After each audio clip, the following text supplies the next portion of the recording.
Bonjour les amis, c'est Sophie, j'espère que vous allez bien. Nous nous retrouvons aujourd'hui au petit potager pour parler d'une plante qui délie bien des langues, l'Artemisia annua. Pour ce qui est du semis de l'Artemisia, il faudra le faire dès le mois de février, en terrine ou en godet. Il faudra faire bien attention puisque les graines ont besoin de lumière pour se développer. Il ne faudra pas les enfouir. Ensuite, il faudra le mettre au jardin dès que la terre atteindra les 15 degrés. Ce qui est du repiquage, il vous suffit de l'enterrer dans un petit trou avec un petit peu de terreau et beaucoup d'eau. Pour ce qui est de l'exposition, l'Artemisia annua adore le soleil.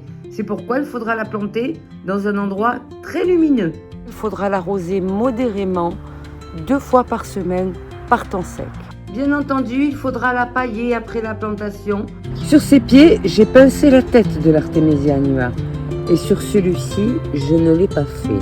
Et vous constatez qu'il n'est pas du tout développé de la même manière.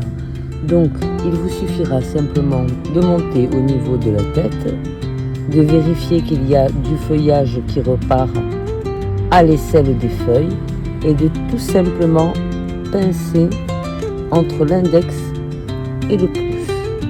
Apprenez aussi que l'Artemisia annua se bouture très facilement. Si vous le souhaitez, vous pourrez aussi la cultiver en pot.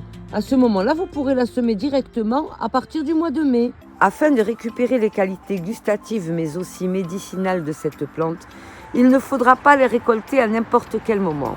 Il faudra attendre que les boutons floraux apparaissent, mais ne se développent pas. Il faudra retirer le pied ainsi que sa racine, le mettre à l'envers dans un endroit sec et sombre.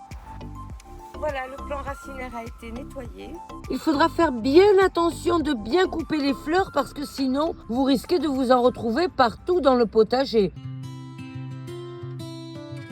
Pour un usage en phytothérapie, l'armoise annuelle a des propriétés antipaludiques, c'est-à-dire qu'elle aide à faire baisser la fièvre, grâce à l'artémicine qu'elle contient. Antimicrobienne, anti-inflammatoire, antioxydante. Les Chinois l'utilisent sèche tous les jours. Ils prennent 0,5 g en infusion et le laissent infuser toute une nuit. C'est le matin qu'ils boivent le breuvage. Cette recette a 2000 ans.